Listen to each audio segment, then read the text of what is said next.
जय गणपति ज्योतिष संस्थान। जातक की आयु का सही अनुमान लगाने में तो देवता लोग भी असमर्थ हैं, क्योंकि ऐसा श्लोक से कहा गया है, अधुना संप्रवक्ष्यामि लोकानां हितकाम्यया आयुर्दाय गतिम नृणाम दुर्गुणेयाः यत् सुरैरपि। यह तो ऋषि मुनि और देवताओं के लिए भी दुर्लभ है कि किसी की आयु का निर्णय कर सके, क्योंकि आयु निर्णय के सिद्धांत में हमने शुरुआत की थी वहां से, क्योंकि हम प्रवीण 2 में जान चुके थे। प्रवीण 1 में बालारिष्ट प्रकरण, वह बालारिष्ट में भी हमने 4 भेद जाने थे कि पहले होता है सद्यारिष्ट, यानी जातक का जन्म होने के तुरंत बाद ही वो शांत हो जाए, या बालारिष्ट मैंने 12 वर्ष के अंदर प्रारंभ के 4 वर्ष माता के कष्टों के, माता के प्रारब्ध के कारण, अगले 4 वर्ष यानी 8 वर्ष तक, 4 से 8 वर्ष पिता के प्रारब्ध के कारण, और उसके आगे जो है वो 8 से 12 वर्ष स्वयं के प्रारब्ध के कारण, ग्रहों के कारण बालारिष्ट होता है। उसके बाद 12 से 18 जैसा कि हम समझते हैं योगारिष्ट होता है, 20 वर्ष तक योगों के द्वारा, किन्हीं योगों के द्वारा अरिष्ट हो सकता है। और इसके बाद 20 वर्ष से 32 वर्ष तक मध्य अल्पायु कहिए, उसके बाद 64 तक मध्यायु, 64 के बाद हमारी 96 तक वो दीर्घायु, उसके ऊपर सब दीर्घायु का बिंदु है। तो आयु का निर्णय करने में कितने सारे हमारे पॉइंट्स पहले से ही आ गए कि कैसे बताएं कि कितना जिएगा जीव, उसकी उम्र कितनी है। हालांकि कलयुग में आयु का प्रमाण महर्षि पराशर ने दिया विंशोत्तरी दशा के माध्यम से। उन्होंने कहा कलयुग में जहां तक जीव की आयु 100 वर्ष की होगी, सतम जीवेम शरदः सतम, ऐसा आशीर्वाद भी दिया जाता है। 100 वर्ष की होगी मतलब वो जो दीर्घायु काल कहा गया वो लगभग 70 के बाद वाला जो क्षेत्र है, और 100 वर्ष तक, 108 वर्ष, 110 वर्ष, उसके ऊपर जितनी चली जाए भगवान की कृपा है, वह दीर्घायु है। लेकिन इसकी कोई गणना भी हो सकती है कि जातक की आयु एक्चुअल कितनी है, 24 वर्ष, 25 वर्ष, 34 वर्ष, 44 वर्ष, 54 वर्ष, 64 वर्ष, 72 वर्ष, 78 वर्ष, कितना हो सकता है। तो इसका प्रयास किया गया। महर्षि पराशर ने कुछ आयु साधन के बिंदु बताए हैं, और ऐसे लगभग 81 बिंदु हमें अनेकों शास्त्रों में मिलते हैं, 81, जिनसे आयु का निर्णय किया जा सकता है। हालांकि कई बिंदु ऐसे हैं जो अपने आप में सटीक नहीं है, कई जगह वो सटीक बैठते हैं, कई जगह नहीं बैठते, और कई बिंदु ऐसे हैं जो लगभग 90% तक सटीक बैठते हैं। 100% सटीक होंगे आयु कथन करने में यह संभावना कम होती है। तब उसके लिए किन्हीं 3 विधियों में समता देखी जाती है। अभी हम बहुत सी विधियां पढ़ेंगे, तो उसमें निसर्ग आयु, पिंडायु, अंशायु, 3 मुख्य विधियां आएंगी। इन 3 में से जो 2 समान आयु को बता रही होंगी, यानी पिंडायु, अंशायु कहती है कि दीर्घायु है, 62 वर्ष, 64 वर्ष आ रही है, तो हम उसको मानेंगे। या अंशायु 2 कोई विधियां कहती हैं कि आयु 45-46 आ रही है, तो लगभग हम उसे मानेंगे, और देखेंगे उस समय कि ऐसा क्यों हो रहा है। लेकिन कई बार आयु जो लिखी है वो आएगी, वो क्या बताती है, वो बताती है जातक को मृत्यु हो सकती है। तो ग्रह जो होते हैं सूर्य आदि ग्रह, जब वो अपनी उच्च परमोच्च स्थिति पे होते हैं, जैसे कल हम षडबल पढ़ रहे थे परमोच्चांश, यहां पर भी उसकी बात करते हैं, तो वो जो आयु उनके बारे में कही गई है वो उतनी आयु देते हैं। तो ग्रह कितनी आयु देते हैं ये भी हम जानेंगे अभी। कोई ग्रह 20 वर्ष देता है, कोई ग्रह 50 वर्ष देता है, कोई ग्रह 12 वर्ष देता है। ये भी हमारे सामने अलग अलग जो बिंदु होंगे उनमें अलग अलग ग्रहों की आयु की गणना का एक सारणी होगी, उसको भी हम संग में लेंगे। साथ ही नक्षत्र और राशियों का भी आयु निर्णय में बड़ी भूमिका होती है। पहले आप आयु के बारे में एक जेमिनी सूत्र हम तो पढ़ ही चुके हैं कि लग्नेश अष्टमेश चर में है कि स्थिर में है कि दुष्वाव में है कि चर स्थिर में है कि दुष्वाव चर में है, आपस में उनके संबंध से अल्पायु मध्यायु दीर्घायु के बारे में आप पहले से P2 में जान चुके हैं। यह बात जो आ रही है वो आ रही है कि जो आयु में मृत्यु का निर्णय किया हमने, वह मृत्यु अगर किसी जातक की पहले दिख रही है और फिर दिख रही है और फिर दिख रही है, एक जातक अपने जीवन में कितनी बार मर सकता है, तो उसके लिए शास्त्र कहता है किसी की मृत्यु 8 बार हो सकती है। उसके लिए श्लोक आया है, व्यथा शत्रु भयम लज्जा शोक अपमान रोग मृत्यु तथा। व्यथा माने व्यर्थ की कोई चिंता के कारण दुखी होकर के मरा जा रहा है। व्यर्थ की चिंता कि ऐसा तो नहीं मुझे कोरोना हो जाए, ऐसा तो नहीं मैंने फलानी चीज को छू लिया तो उससे मुझे ये कष्ट हो जाए, यानी किसी मैंने ये चीज खा ली इससे मुझे दिक्कत तो नहीं हो जाएगी। व्यथा, व्यथा होना, चिंतातुर होना किसी भी विषय को लेकर मृत्यु तुल्य होता है। शत्रु, कोई ऐसा शत्रु जो उसके ऊपर घात कर दे, जो उसका सब धन आदि छीन के ले जाए, जो कभी भी जो उसको चैन से जीने न दे।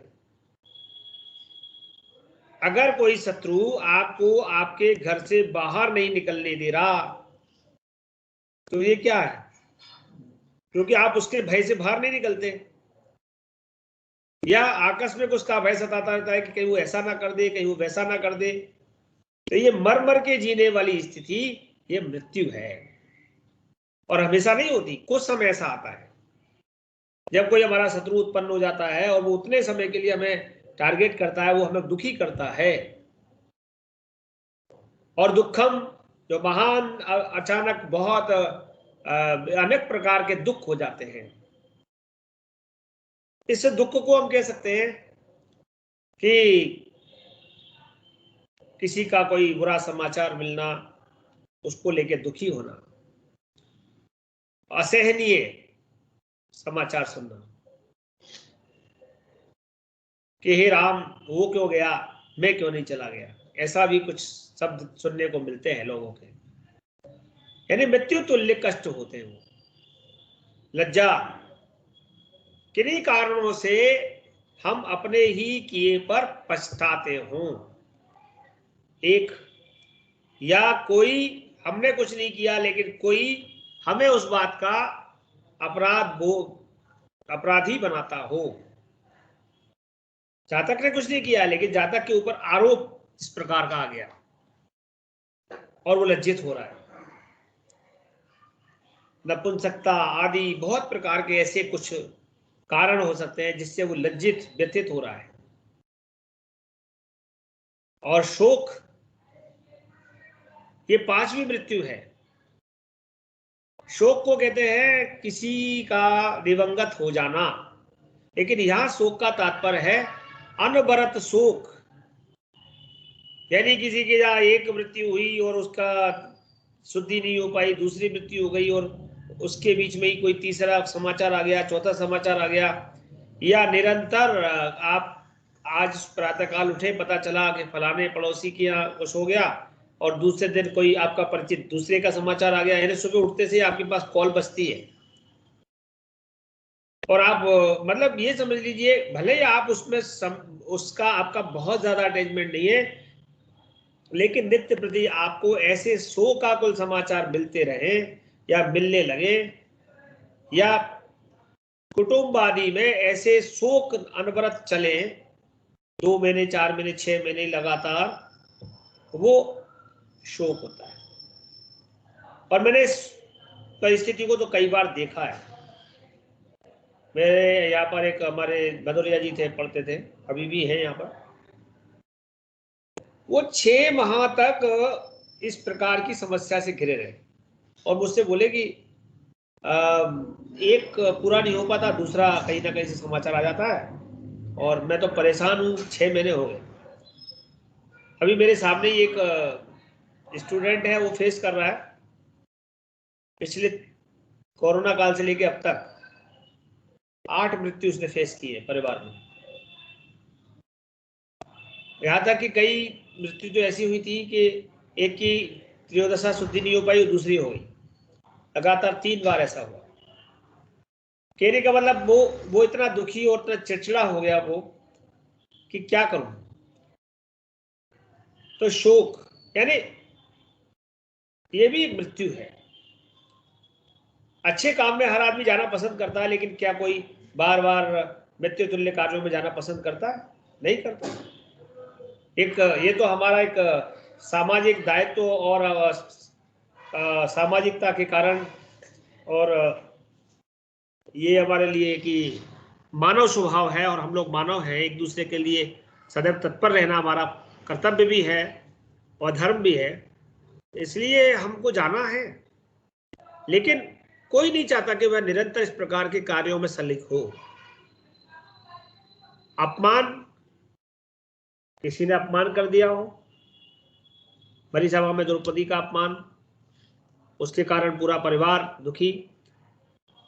रोग, कोई ऐसा रोग लग जाए, किसी को किडनी का रोग, किसी को कैंसर का रोग, किसी को हार्ट का रोग, किसी को डायबिटीज का रोग, खा नहीं पाए, पी नहीं पाए, पैरालिसिस वाला रोग, यानी वो रोग जिन रोगों के कारण जीवन जीना मुश्किल हो गया हो, और उन रोगों के कारण जीवन दुखी होने के कारण जातक के मन में ये आ जाता है कि इससे तो अच्छा था मृत्यु हो जाए। और अंतिम मृत्यु होती है जो मृत्यु होती है। तो मारक एक भयावह शब्द है, और यह शब्द सुनते ही एक मन में ऐसा कुछ, हम कैसे से कहते हैं मार केस लगी है, तो वो सामने वाला इतना एकदम अचानक से रोंगटे खड़े हो जाते हैं, उसके विषाद उत्पन्न हो जाता है। मार केस लगी है, ओ मारक लगा हुआ है, मार केस है, इस प्रकार से उसका शब्द सुनने और बोलने को मिलता है। मारक क्या है, इसको हमने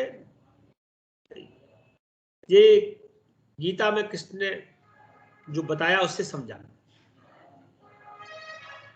अब इनमें से किसी भी प्रकार की मृत्यु ये मारक दे सकते हैं, अर्थात जातक की आयु कितनी है ये गणना है हमारी कि वो 50 साल का हो सकता है, 100 साल का हो सकता है, लेकिन उस बीच में ये आने वाले मारक, मृत्यु तुल्य कष्ट देने वाले मारक, कभी कभी ये भी मार देते हैं। कब? जब ईश्वर का सानिध्य नहीं मिलता। जब ईश्वर का सानिध्य नहीं मिलता, धर्मो रक्षति रक्षिता, तो जातक क्या करता है, वो अपने कॉन्फिडेंस को खो देता है और वो आत्महत्या आदि ऐसी कोई गलत उसको स्वीकार कर लेता, राह को जो उसे नहीं स्वीकार करनी चाहिए। इसलिए यदि मारक ग्रह की दशा आए तो इसका अर्थ सदा यह नहीं है, यह वास्तविक मृत्यु है। ये हो सकता है व्यथा के कारण मृत्यु हो गई हो, शत्रु के कारण मर गया हो, दुख के कारण मर गया हो, लज्जा के कारण मर गया हो, शोक के कारण मर गया हो, अपमान, रोग आदि के कारण। पता चला था कि किसी को कोरोना हो गया था और वो 7वीं मंजिल से कूद के मर गया। कई कोरोना वाले ठीक हो गए, टीवी पर न्यूज आई, अपने सबने देखा, तो इसका मतलब उसको क्या हुआ, वो रोग जो आया था उसका भय उसके अंदर इतने ज्यादा ग्रसित हो गया, और देवता का कोई पुण्य उसके पास नहीं था जिससे कि उसको एक सद्बुद्धि मिलती कि नहीं नहीं इससे तुम निगल जाओगे, तब वो मृत्यु को उसने स्वीकार कर लिया। तो मृत्यु के इन 8 प्रकारों में से कोई एक प्रकार की मृत्यु या मृत्यु तुल्य कष्ट हो सकता है। अंततः वास्तविक मृत्यु तो मृत्यु ही है, और हर बार मारक की दशा का मतलब मृत्यु नहीं है। मृत्यु आएगी तो एक ही बार, लेकिन जब आयु निर्णय के मूल्यांकन के अनुसार हम जातक को अपने जीवन के अंत को जो प्राप्त कर चुका होगा, जो उसका आखिरी समय आ गया होगा, और ईश्वर द्वारा प्रदत्त श्वासों की संख्या समाप्त हो गई होगी, यानी कि प्रत्येक व्यक्ति की श्वासें निश्चित हैं।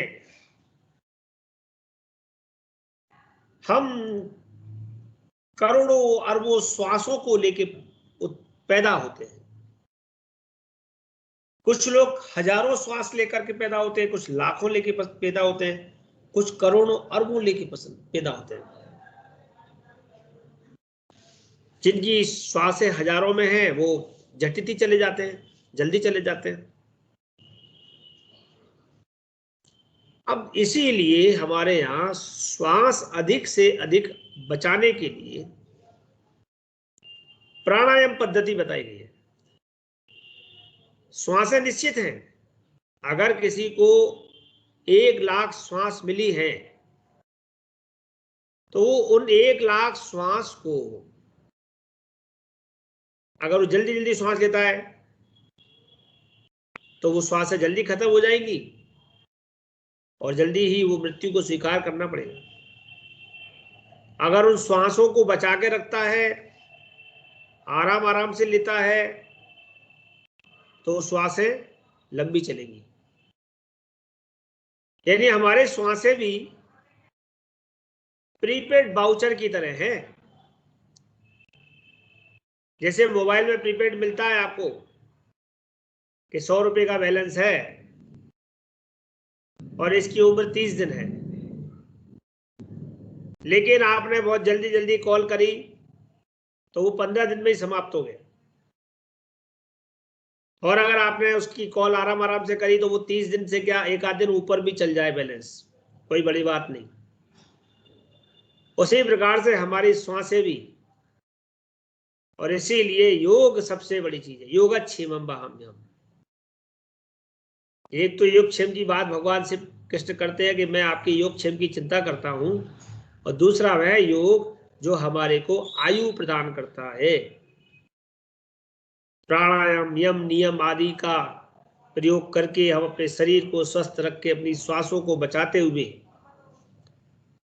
आगे बढ़ सकते हैं, और साथ ही देवता का सानिध्य प्राप्त करके भी अपनी आयु को बढ़ा सकते हैं, अपनी नहीं अपने साथ वालों की भी, क्योंकि पुण्य की जड़ पाताल में होती है। आयु को बढ़ाने के लिए धर्म आवश्यक है, और धर्म कब होता था, अब कितना होता है बड़ा मुश्किल है। पहले तो यदि कोई ग्रहण पड़ा तो उसके तुरंत बाद दूसरे दिन नहा धो करके उसी समय नहा करके गोधूम का दान यानी गेहूं का दान हरिजन को दिया जाता, और भी अन्य सामग्री जैसे भी बताई गई है। महावास पूनो संक्रांति इन सब पे दान निकाला जाता, एकादशी प्रदोष आदि पर दान किया जाता, कोई भी पर्व हो तिथि हो सब पे दान किया जाता था, क्योंकि दान दान धर्मान, जैसे अब श्रीमद् भागवत में कहा, दान से धर्म की वृद्धि होगी, धर्म से आयु की वृद्धि होगी, पुण्य की वृद्धि होगी। अभी मैं अखबार में एक समाचार पढ़ रहा था, कभी कभी ऐसे जटिल समाचार देखने को मिलते हैं खाटू श्याम से कोई गाड़ी निकली, 14 लोग उसमें सवार थे और उसमें केवल एक बच्ची जो 1 महीने की थी वो बची और उसको खरोच भी नहीं आई। न जाने कौन सा दान पुण्य उसका था कि वो बच गई।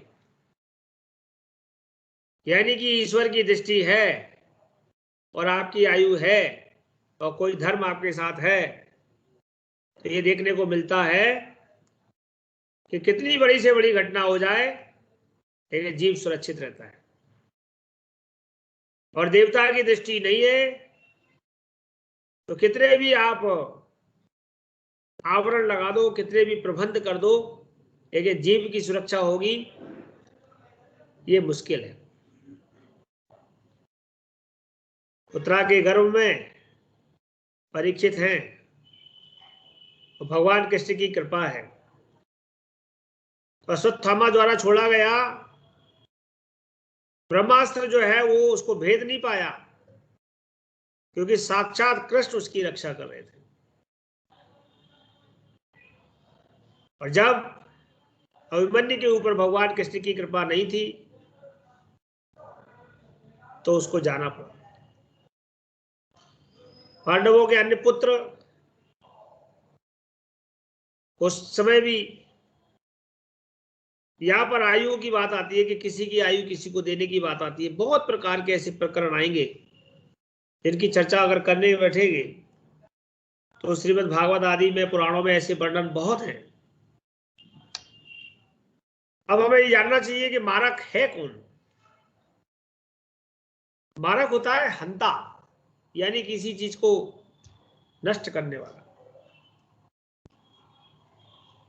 किसी व्यक्ति के जीवन की समाप्ति पर वह उसकी हत्या कर देता है, किंतु जीवन के शेष काल में मारक क्या देगा? अस्वस्थता देगा, रोग देगा, दुर्घटनाएं देगा, बाधाएं और रुकावटें देगा। जो बाधाएं रुकावटें वो ये भी मृत्यु है, क्योंकि जीवन में जब बाधाएं रुकावटें आती है तो आदमी कहता है ये मुझे क्यों नहीं मिल रहा, और उन कारणों से भी वो मारक मरण तुल्य कष्ट के कारण जैसा जीता है। अन्य समस्याएं जो हमने 8 प्रकार से कही है। अब बात कि मारक सबसे ज्यादा प्रबल मारक कौन सा है, तो जैसा कि आपको बताया गया है कि दूसरा भाव 7वां भाव मारक भाव है, उसमें भी द्वितीय भाव सर्वाधिक शक्तिशाली मारक है। इसके बाद 7वां भाव है, क्योंकि 7वें भाव के पास केंद्र का बल है और द्वितीय भाव के पास केंद्र का बल नहीं है, वो परफर है। और इसके बाद अष्टम भाव को, सप्तम भाव के बाद 12वें भाव को मारक कहा गया। तीसरे नंबर की तीसरी श्रेणी का मारक है। और फिर अष्टम भाव मारक होता है, चौथे नंबर की श्रेणी है। और अष्टम से तृतीय तीसरा भाव, और तीसरे से 8वां जो है वो 10वां भाव, ऐसे करके ये इनका क्रम है। उनके स्वामी और उनसे संबद्ध ग्रह मारक होते हैं। भिन्न भिन्न लग्नों के लिए स्वामित्व के अनुसार भिन्न मारक ग्रह होते हैं। यानी मेष लग्न है तो शुक्र मारक हो गया, वृषभ लग्न है तो मंगल मारक हो गया। तो अष्टम भाव वह स्थान है जो आयु को दर्शाएगा, क्योंकि आयु की बात कहां से करते हैं हम? अष्टम भाव से। और अष्टम भाव का जो 12वां भाव कौन सा है? 7वां भाव। यानी किसी भी भाव की हानि उसका 12वां भाव करता है। अर्थात अष्टम की हानि सप्तम से होगी, अष्टम से आयु का विचार होता है, इसलिए सप्तम उसका मारक भाव हो गया आयु का में। और अष्टम से अष्टम कौन सा भाव है? तीसरा भाव।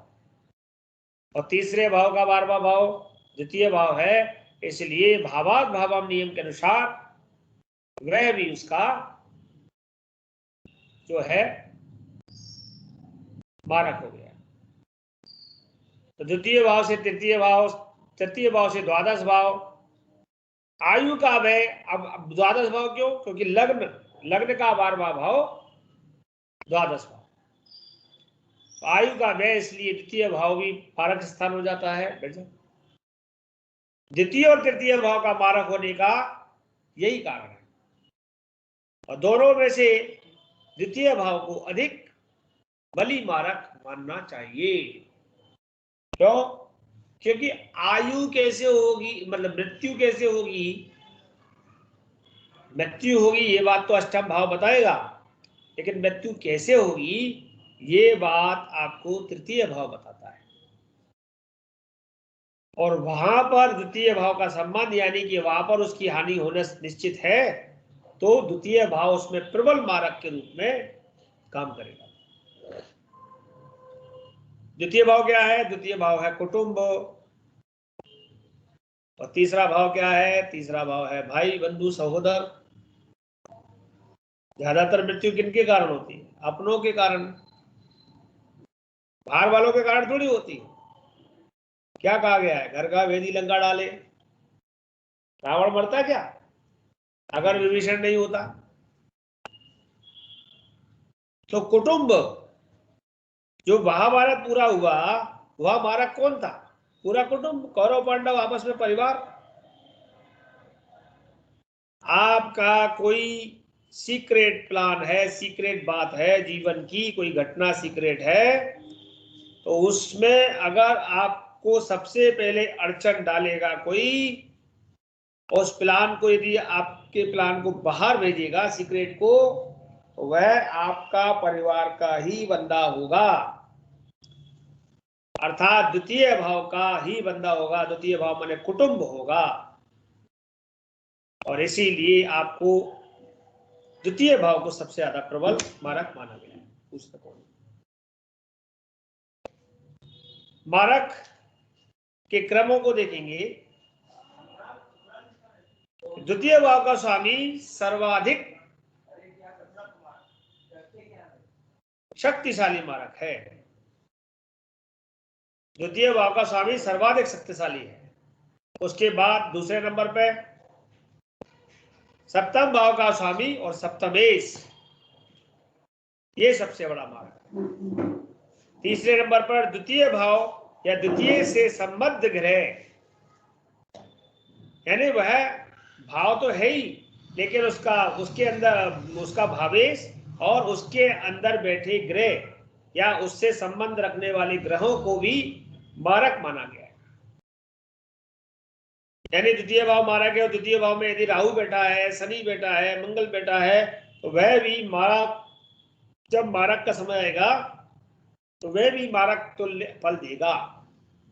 द्वादश भाव का स्वामी और द्वादश भाव और उससे संबंध रखने वाले ग्रह, ये भी मारक होते हैं।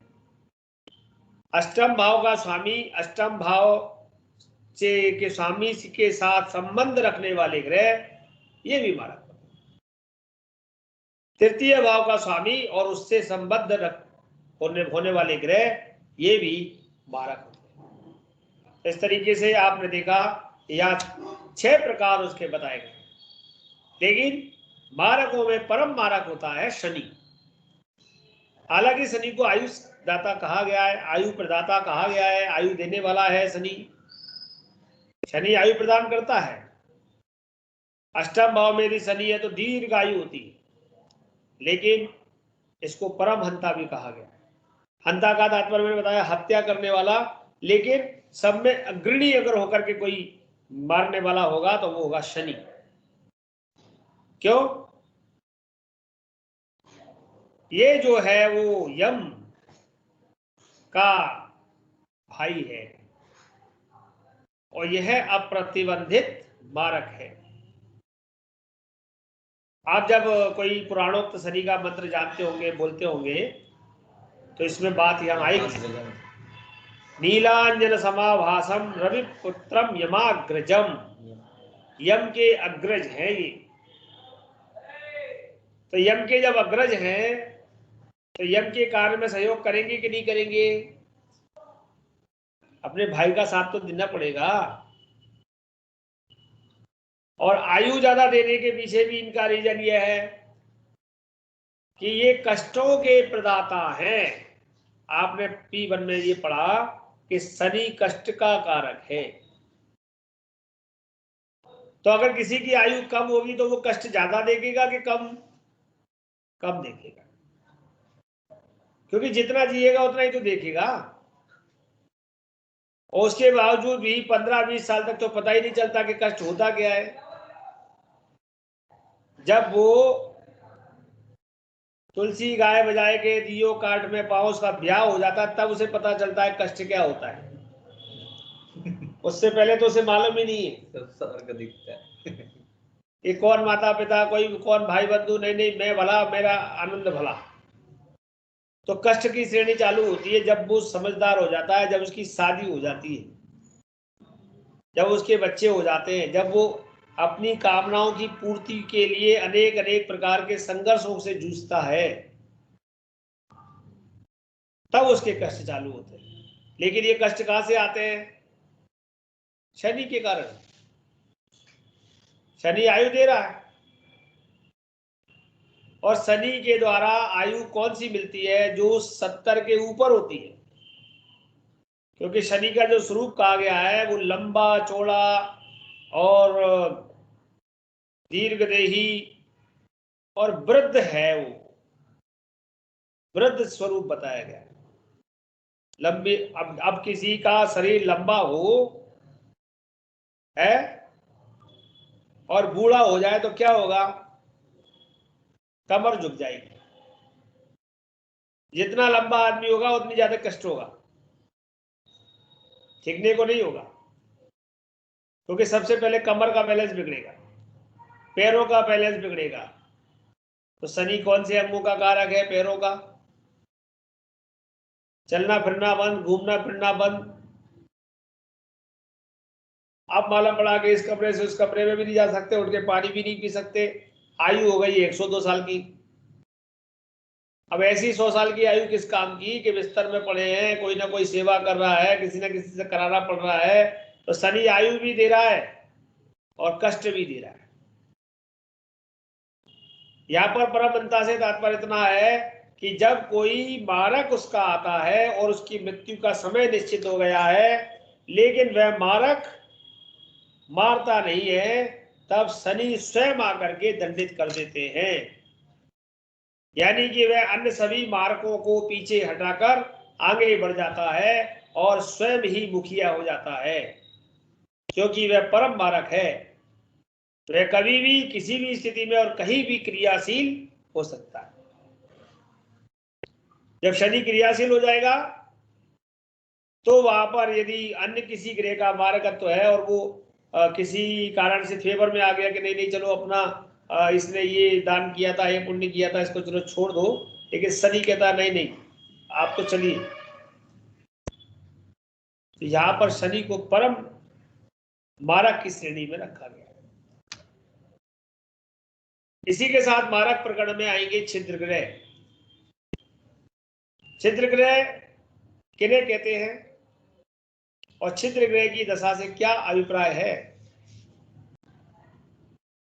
तो जातक पारिजात आदि बहुत सारे ग्रंथ हैं, उनमें इस विषय में लिखा है कि इनमें कोई भी ग्रह सर्वाधिक शक्तिशाली हो, जो नीचे अभी दिए जा रहे हैं 8 प्रकार के, उनमें से कोई भी शक्तिशाली हो, वह अपनी दशा में मृत्यु का वाहक हो सकता है, यानी उसके माध्यम से मृत्यु हो सकती है। अष्टम भाव को सबसे ज्यादा अधिक महत्व दिया गया और 7 छिद्र ग्रह कहे गए हैं। नंबर 1 अष्टम भाव का स्वामी। नंबर 2 जो ग्रह अष्टम भाव में स्थित हो। नंबर 3 जो ग्रह अष्टम भाव को देखता हो।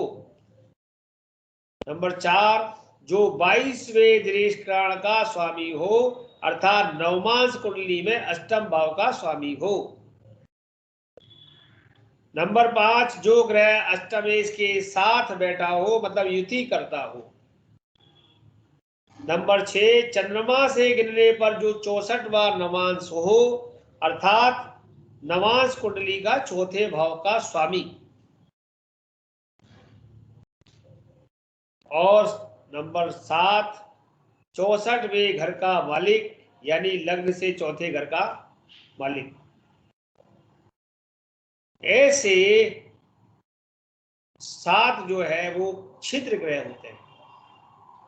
इन 7 में अत्यंत प्रबल जो हो, उसकी दशा, अंतरदशा, प्रत्यंतर दशा और गोचर आदि के काल में मारक जिस समय चल रहा हो, मृत्यु होने की संभावना बहुत ज्यादा बढ़ जाती है। और भी मृत्यु जानने के विषय आएंगे। मृत्यु भाग में ग्रह, जैसा आपके पास एक फल दीपिका है या मूर्त चिंतामणि है जो हमने आपको दी है,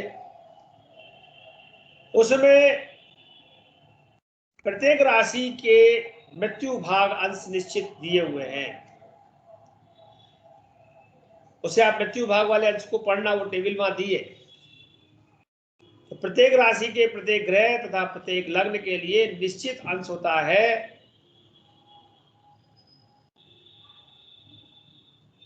2, 13, 2, 13, 21 ऐसे क्रम बनाया हुआ है उसका, मैं बताऊंगा अभी आपको। तो जो उसका मृत्यु भाग अंश कहलाता है, यानी कि 13 अंश पर, मिथुन राशि में 13 अंश पर यदि मृत्यु भाग लिखा हुआ है, तो जब ग्रह 13 अंश पर है तब वह मृत्यु भाग में है।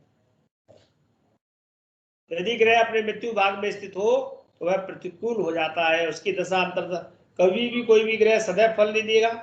जब भी फल देगा वो अपनी दशा अंतर दशा प्रत्यंतर दशा के समय पर ही दे पाएगा। यदि कोई मारक ग्रह मृत्यु भाग में स्थित होता है तो वह मारक के रूप में और भी बली हो जाता है। एक प्रकरण, एक बात और बढ़ेगी हमारे सामने, क्या सूर्य चंद्रमा को मारकत्व लगता है? ये प्रश्न भी बन सकता है आपका। तो व्यवहारिक रूप से हम एक बात कहेंगे कि सूर्य चंद्रमा को मारकत्व नहीं लगता।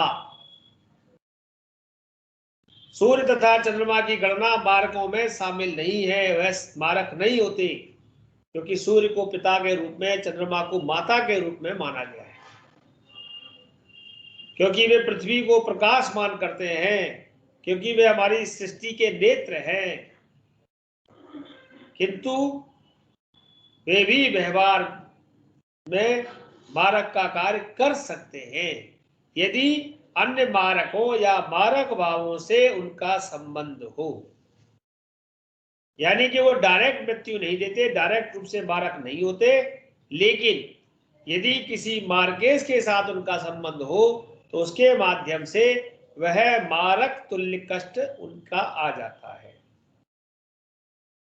सामान्य चर्चा में हमारी बात होती है, कई बार हम इस बात को कर चुके हैं कि जब भी कोई माता पिता अपनी संतान को दंडित करना चाहते हो तो वह स्वयं नहीं करते, वह उसके लिए गुरु का सहारा लेते हैं और इसीलिए उसे गुरुकुल भेजते हैं कि भाई हमारा बच्चा जो है इस प्रकार का है, इसको आप थोड़ा अच्छा बना दीजिए। तब जो गुरु जी होते हैं वो उसको दंडित करते हैं, वो मारक होते हैं। गुरु जैसा तो कोई मारक नहीं होता। गुरु कैसे मारते हैं? गुरु मारते हैं कि मारते भी है और रोने भी नहीं देते, क्योंकि गुरु मुदी चोट से मारते हैं।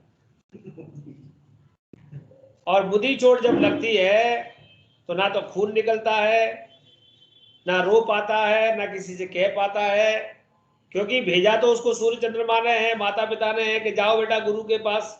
अब माता पिता से कहता है तो कहता है कि माता पिता कहते हैं कि तुमने कुछ किया होगा तभी गुरुजी ने मारा है, गुरुजी ऐसी थोड़ी मार देंगे। अब आजकल तो खैर गुरुजी मारते हैं तो स्कूलों में कंप्लेंट हो जाती है कि हमारे को टीचर ने मारा, लेकिन वो काल याद करिए जिस समय गुरुजी स्कूलों में बहुत बुरी तरीके से पीटा करते थे, धुलाई करते थे, और तो और वो पेन लेकर के आपकी उंगली में फंसा देते थे, कहते थे हाँ बताओ इसका सवाल का उत्तर सही है कि गलत है? हाथ आगे करो। हाथ सूज जाते थे हरी संटी से, चूटी भर लेते थे, बहुत प्रकार के दंड देने के गुरु के पास, लेकिन कहीं से भी आपको ब्लड नहीं आएगा, खून नहीं आएगा, क्योंकि मैंने कहा ना गुरु मुदी चोट से मारते हैं। मुदी चोट यानी पता ही नहीं चलेगा कि मुदी मुदी मतलब खून नहीं निकलेगा, बाकी दर्द होता रहेगा बाद में भी। तो सूर्य चंद्रमा को मारकत्व तो नहीं लगता, लेकिन वह किसी ग्रह के साथ संबंध बना के मारकत्व तो दे देते हैं। वह चाहे मंगल के साथ बनाए, चाहे गुरु के साथ बनाए, चाहे अन्य किसी ग्रह के साथ संबंध बनाए, दंडित करवा जरूर देते हैं। आइए समझे, क्या लग्नेश और अष्टमेश भी मारक होते हैं? तो मंगल तथा शुक्र मेष और तुला लग्नों के लग्न स्वामी तथा अष्टम स्वामी भी हैं। यानी कि जिसमें वह मंगल शुक्र लग्न के स्वामी है, वह अष्टम से भी इनका संबंध है। ये मंगल शुक्र के साथ विशेष करके मेष तुला में है, और लग्नेश होने के कारण उनको मेष और तुला में अष्टमेश होने का दोष नहीं लगता, मारक होने का दोष नहीं लगता। ये भी सामान्यतया मारक नहीं होते, किंतु यदि मारकों के साथ युक्त हो तो वे भी मारक हो सकते हैं। जैसे सूर्य चंद्रमा की बात आई कि वह किसी के साथ संबंध बना के करते हैं, ऐसे ही ये भी। इस प्रकार हम देखते हैं कि सभी ग्रह मारक होते हैं, और इन सभी में जो प्रबल मारक होता है वही वास्तविक मारक होगा।